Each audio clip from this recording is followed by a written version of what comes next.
Hello, guys, and welcome to another video. Okay, so as it says on the title today, so next month, so March, I've been driving independently for a year, and yeah, so I've just literally decided, well, okay, I'm going to be talking about my driving success and my driving fails. So, as you know, when you are a driver, um, when you are a driver and you've been driving for like less than a year, you you still make, I don't know how many like errors, and some days are better than others. So luckily I haven't done anything so critical or anything like that. Nothing too major. Just reposition me because my light is right there and it's just shining like crazy. I don't actually like it there.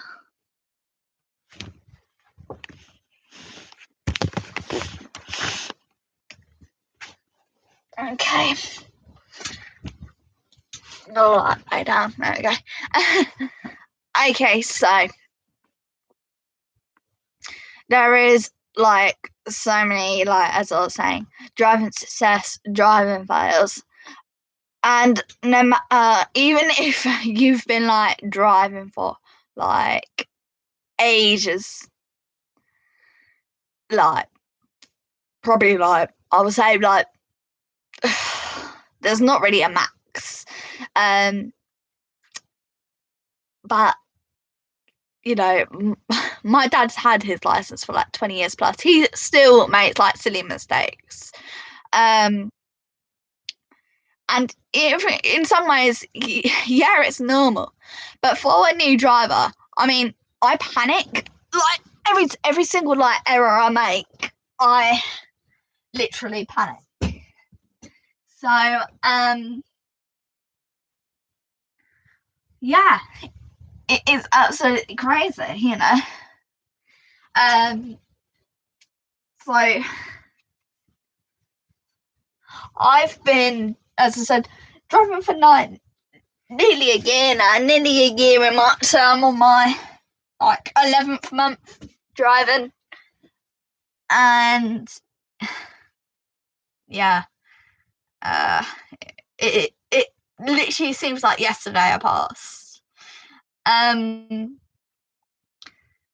So what I would say is for like a driving, so many driving successes is mainly for like I have not actually been in anything like stupid or horrendous while driving. Like I'm still here. So like touch wood, nothing's gonna happen to me. And if you keep your observations, do like everything your driving even though people are saying like do not listen to your driving instructors after your pass, you are still like they teach you your main like your basics, if you know what I mean. As soon as you are on the road, you are learning again, because you have to deal with the stupids and the nice people. So yeah, crazy. But yeah, I mean, I do literally cherish like my my experience while learning to drive after moving driving schools like 3 times. I literally found a driving school that I wanted to be with. They taught me well. They were amazing, and literally I passed my test 6th attempt, but literally passed my theory like first time. I don't know how that worked, but hey. But yeah, it's crazy, you know. I as I said, nothing bad has happened to me so far. Driving's been, I wouldn't say a breeze, but sometimes, yeah, it is literally like oh my goodness, I don't need to use my legs anymore. I can drive a car. If you know what I mean. It makes me feel amazing. So yeah, so big success. I was literally say nothing, and as my driving instructors taught me well. Yeah, I did have 2 driving instructors, if you want to know. They did teach me well, and this is probably why I feel like I've done okay. So yeah, that is sort of like what I would say. That is the best thing that's happened to me. Passing my test. Been driving for nearly a year now. Yeah, brilliant. Now, out of human error, everybody will actually make a mistake. You know, as I said earlier in the live stream, my dad has had his license for like over 20 years, and you know, he will still do like some very dangerous stuff, if you know what I mean. People do mistime things all the time, and it does cause like a reaction, like, oh my god, why were you doing that, if you know what I mean. But it's human instincts. Everybody makes mistakes, okay? So if you are like a person who has literally been driving for like barely any time, you know, it is human error. Everybody makes mistakes. I still like hate the mistakes I do because, you know, that's totally normal. But literally, I get so anxious, so distressed, and everything, you know, while I'm driving. Sometimes due to the mistakes I'm causing. Well, not causing. I haven't actually caused anything bad, but the mistakes that I do, I'm a bit like, oh my god, why did I do that? It makes you panic because you're like, why did I do that? And how on earth did I come out with that okay? Of course, you get the people beeping at you, and you know, I used to like go, oh my god, they beeped at me. I get so emotional when they beeped at me, you know. Don't do that. They're just beeping at you, mainly because it's road rage. Like, you've just pissed me off. You've like pissed me off. Like, why did you do that? You've ruined my day now because you did this to me on my way to work or on the way back to work. Ignore them people, okay? They might be beeping. Yeah, you've done something wrong, but it don't matter. Okay. As I said, everybody makes mistakes. I've got a huge list of things that I've done. Yeah? So, I must admit, within 2 days of passing the driving test, I had an accident. Yeah? Minor. I'm okay. My car's got a little bit of a scratch on it. But I had an accident. And this scared me like stiff, but now I'm brilliant at parking because you learn from your mistakes. If you want to know what happened to me within 2 days, I was, you know, being classic British, going to Tesco, which is a big UK chain supermarket, if you want to know. So yeah, I was in the Tesco car park. I was like, oh my god, I can park there. Okay. See, misjudging my speed, and you will know from me, I will misjudge. Well, there's so many areas I've done that misjudge the speed. It's like crazy. I do try to keep the speed limit stayed, but I was in the car park, and as I was literally like driving in, I was like, I think I was going a bit too fast. So I turned my wheel, and then I nudged this other car like that, pushed the car forward slightly. And this woman, she was literally putting her kid in her car, like not the car I hit, but someone next to the car that I hit into. So me going in between, and this woman is here. And she was shouting at me. She was literally shouting at me. Ooh. She was like, you hit that car! Like, why? You've hit that car! Stay there! You know? I had my window down because it was a hot day in March, believe it or not. And I was like, I know! I hit the car! Making me panic. So I couldn't stop shouting, and I reversed out. The woman who was employee of Tesco came out. I hit her car. She was sending the car the next day. Bad luck. But I came out, and she was standing right in the car back. She was like, "You hit my car. You have to park." And I'm like, I know I hit your car. I am going to park, had right an argument. And then tears were flooding down my face. And I was like, when I parked up, I was like, what's going to happen now? I've never done this before. Literally past 2 days ago. Can I have your license? I haven't got my actual full license yet, love. I haven't got my full license yet, but I got my certificate to prove it. Is that enough? And then I was all panicky. She was like, pick up your phone, you have to ring your parents. And I was like, I've got my phone. I have my phone at home. And so she goes, well, give me your home number. I'll ring your home for you. And basically, both my parents had to come up and flipping come and get me, calm me down. And she was like, don't worry. She said, don't worry, Louise. Okay, it's fine. She said, it's fine. It's only a lump of metal. All right. It's only a lump of metal. It's okay. I'll be able to get fixed. And I didn't want this going through into my insurance.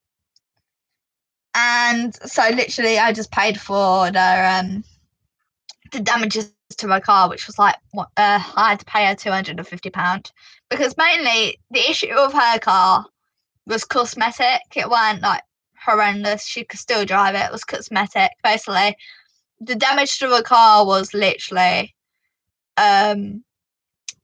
she basically the way my car hit, it literally just damaged the paintwork and just brought it down straight to the metal. So they basically had to redo the metal and paint over it. And luckily, her car was repaired and was able to get sold to another customer. So after that, all good. All right, so I managed to get it all sorted out. It went bad. Luckily, I lived to tell the tale. And then there's been multiple cyclist incidents where I'm too nervous to overtake a cyclist. People beeping at me, having road rage because I'm not going around a cyclist and all that. I've done that before. Another thing is that I was joining one day. I've been on the A12 before, so I was like, I know what it's like. But basically, at night, motorways at night are hell. So one night, basically, I had 3 nights. One night did it absolutely perfect. It was not the first night. It was the middle night. So I had a bad time on the A12, a good time on the bad. So many good times on the A12. But when it came to night time, 1 good night and 2 bad nights. It actually went in order: bad, good, bad. And so the first one was traffic on the A12 and I ran out of slip road. Luckily it was traffic, but I had to really harsh brake to manage to go into the traffic basically without causing any harm. After that, driving normal on the A12, it was good. Second night, plenty of room, did your observations, I looked in the mirror, blah blah blah. Perfect onto the A12, perfect drive on the way off. Good. The last night was absolute hell. Literally what happened was I had a person broke down on the slip road, stopped. So I had to emergency come off the slip road. And of course someone had to stop to let me on because I was like, I have no room. And literally, person I had to stop inches away with rear-ending my car. So that would have been a mess if he did rear-end my car, but luckily he didn't. But it was sort of my error. I can actually do enough observations to go around just stupid broken down car which broke down in the middle of a slip road. Hey, you can't do anything about it. You have to expect the unexpected, let's say, while driving. I had someone give me the death glare the other day as well. Like, I was in Tesco's yet again. It's always, everything always happens to me in flipping Tesco.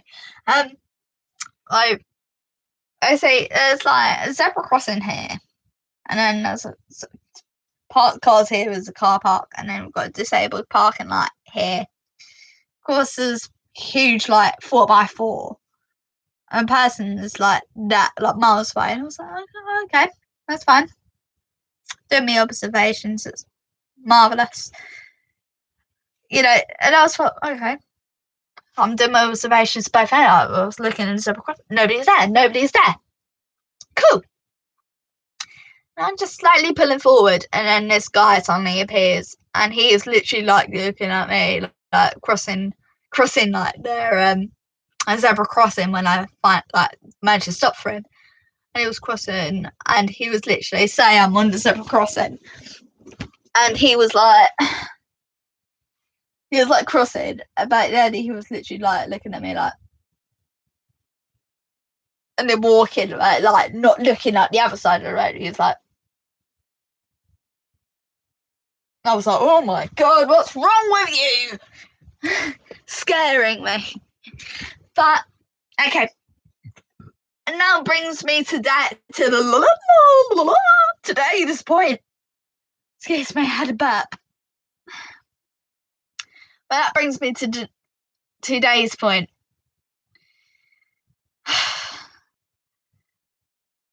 Managed to clear some cyclists up perfectly, yeah. A cyclist managed to pull off the road and waited. And this is rare for a cyclist, they never wait for you. You know, he was like on the other side of the road. And I was like, cool. He's like way over here, I'm coming up in this direction, and he's stopped. He's looking at me, waiting for me to go. Marvellous, yeah? Cyclists are amazing when they do that. So I looked in the mirror when I drove by, so I said thank you to him. And he literally did a whole U-turn like that. And I was like, okay, he's going back up the hill because I was on the way home from work. So I did the rest of my journey really good. But later on, I come and find another Mr. Cyclist. And this Mr. Cyclist was pedalling like and basically what happened, he was like, this person from I saw this cyclist from miles away. And this person was like waiting for, you know, clear space in the cars. clear area. Like done his dismount and went round him like perfectly. Now I was doing the speed limit, blah blah blah. Came to it, like coming up a few yards, already braking, mind.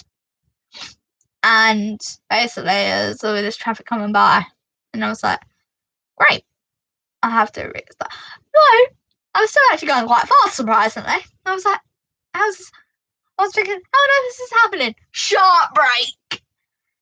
Otherwise, if I did not do this like sharp brake to really get my speed down, it would have been goodbye, Mr. Cyclist. And it freaks me out when it comes to me and cyclists. Me and cyclists do not get on. Because usually they're alright to go around, but when you have oncoming traffic and you're doing the speed limit and Mr. Cyclist is just plodding along slowly as they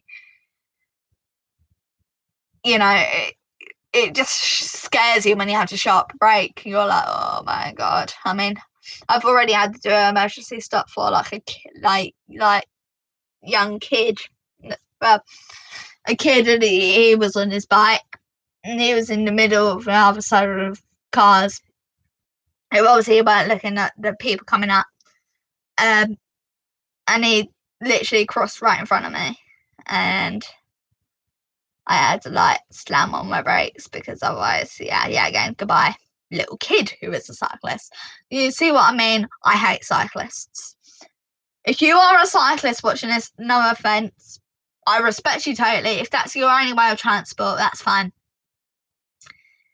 But next time, literally, it would be helpful if either you just wait for the car, well, do not do it for every single car, but if you see like there's oncoming traffic and basically signal the driver across, you know, like say, oh, okay, it's okay to come round now because 7 miles.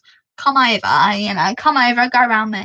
Because what I found myself doing today, guys, was literally slam on my brakes, wait for like this huge car to go around, and then literally just try to make yourself go like slowly round the cyclist so you avoid contact with all these other motorists going by. But just slowly go around and then literally come back over, check your rear mirror to make sure the cyclist or whatever is okay. Make sure there's plenty of room behind you to join back onto the road, because at that time I was trying to turn right. And that is one of the main issues. If you're going to turn right and you've got Mr. Cyclist on your left, or even if you've got Mr. Cyclist on your right, or coming down the junction, always do your observations, you know. Luckily I do mine. But sometimes you do get pulled, you know, literally you pull the short straw. It's not very nice. Trust me, I've had so many experiences. But guys, okay, what I'm going to say to now, just to sum up this video, it's normal to make mistakes after passing your test. Your first year is always the hardest. Luckily, I'm going to be soon coming to my second year. Hopefully, things are going to get better. Hopefully, my observation is going to get better. And yeah, I'm hoping if you are watching this and you are like a new passer, or if you're learning, okay, just remember, you know, it's normal to make mistakes. It's the learning curve. And literally, driving is the best success in your life. Alright, guys, so I'm going to end the video there. Thank you very much for watching. And I hope to see and speak to you guys soon. Okay, guys, see you later. Bye.